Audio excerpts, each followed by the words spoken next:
Hi, my name is David, and I'm going to walk you through how I solved the CSWA practice problem 9.10. So first thing to do is open up a new assembly and set the units to IPS. Let's go ahead and do that. New assembly, set the units to IPS so we don't forget. So now let's insert the crankshaft at the origin, but before we do that, notice how the crankshaft is aligned along this axis right here. Happens to be the z-axis. So keep that in mind as we insert this component. Double click on crankshaft. Notice how it's not aligned along that axis. So we're actually going to have to rotate this about the y-axis so that it's aligned along the z-axis. Hit the green check to make sure the origin of the part is aligned with the origin of the assembly. And you can see that the isometric view now matches the isometric view of this right here. So if that trapped you, don't worry, you're not alone. That got me for the first couple of tries, actually. So let's insert the rest of the components. Click, hold down Shift and click, and then open. Now this piece right here is supposed to fit in the bottom of these cylinders. So to put it on the bottom, we're going to need to rotate about the x-axis, like this, so it can connect to the bottom, and then about the y-axis, so it can fit nice and snug on to that cylinder. And then these other two parts, it looks like they're automatically aligned properly, so we'll just put them anywhere. Okay, let's focus on connecting these three parts first.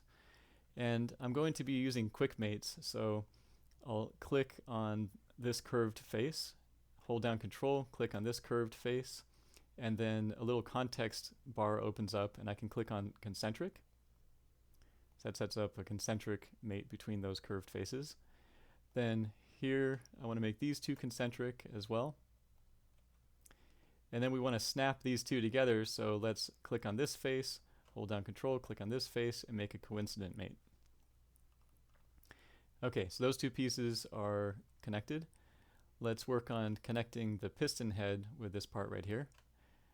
So we need these two to be concentric. And if you look, by the way, if the crankshaft is getting in the way, you can mouse over it and hit Tab, and it'll hide it.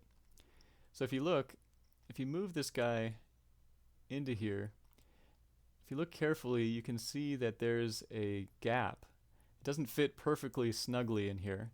There's actually a gap that opens up between them. So instead of using a coincident mate, making one of these faces flush up against the other face, in which case the other gap is going to be wider, we're going to need to use a width mate. So let's slide this piece back out here. So to make a width mate, we need 4 faces. Let me go ahead and click on this face, hold down Control, click on this face, and then do the same with these two faces here and here.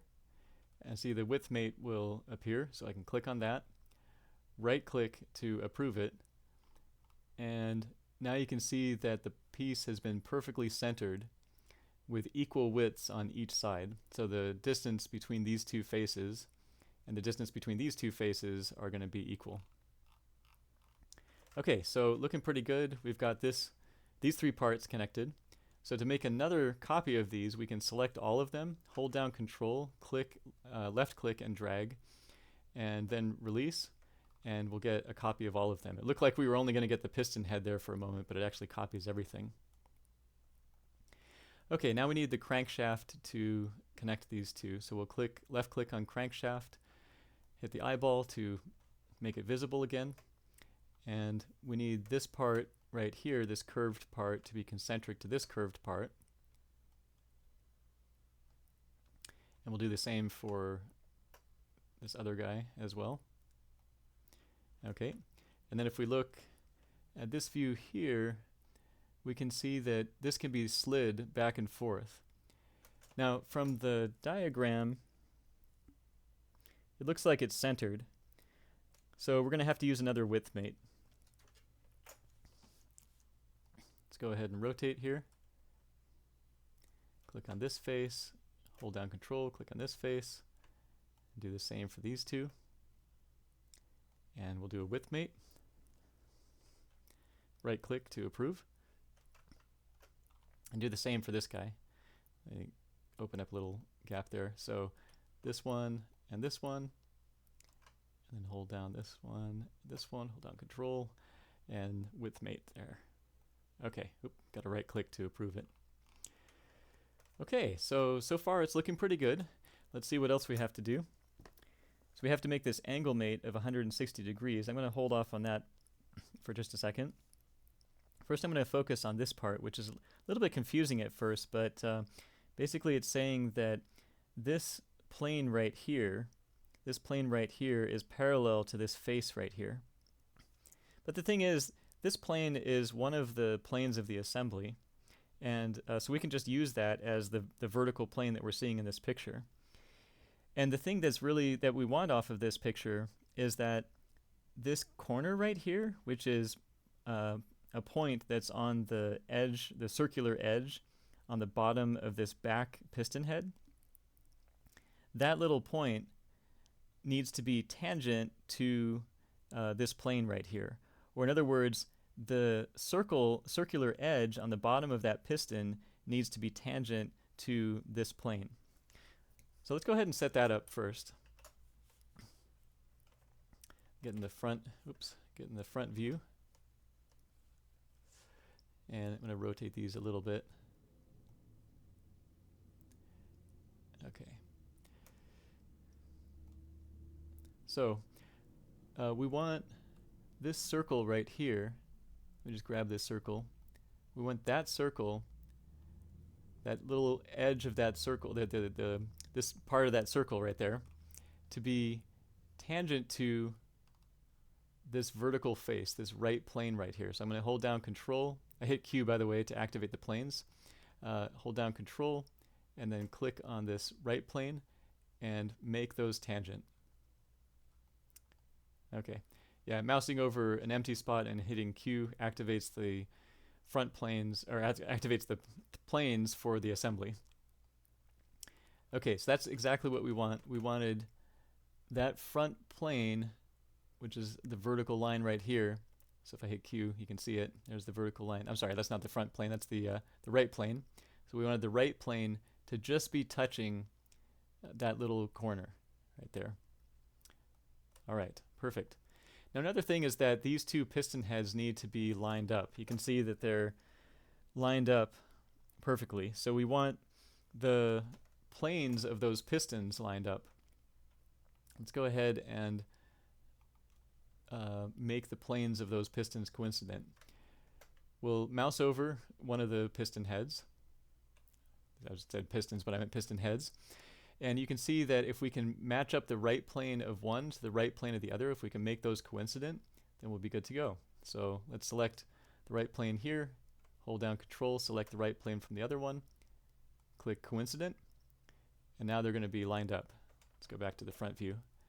See how they're lined up like that? Looking pretty good. Okay, so let's set up this last thing, this angle mate here, and that's going to be from this vertical plane that we've already used before, and the right plane of one of these piston heads, which we've already used before. Let's do that. I'll hit Q somewhere out here, click on the right plane, and then mouse over the piston head, hit Q, Control, click on this right plane, set up an angle mate, and I'm going to type in 160 degrees, but you can see it's going to be not quite the right alignment. So let me try flipping the mate alignment. That looks better, but I need to flip the dimension. That's looking good.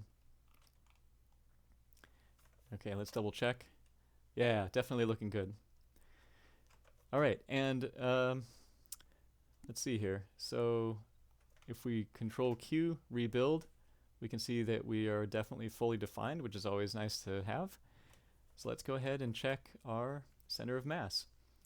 We got 0.50, 1.36, and negative 6.73. If we check over here, we've got those center of mass numbers, except they're to 3 digits. But all of these round, except for this one, I guess this one will round at 1.37. All the rest of them round to the center of mass that we just got. Now, interestingly, if we increase the number of decimal places to 3, I get 0.500 instead of 0.497, and then 1.364 instead of 1.365, so y is very, very close, but not quite. And then z matches spot on. So I think we got the right answer here. It's off by the thousandths place, so I think we're doing pretty well. Hope you found this video helpful. Thanks so much for watching. Take care and keep studying.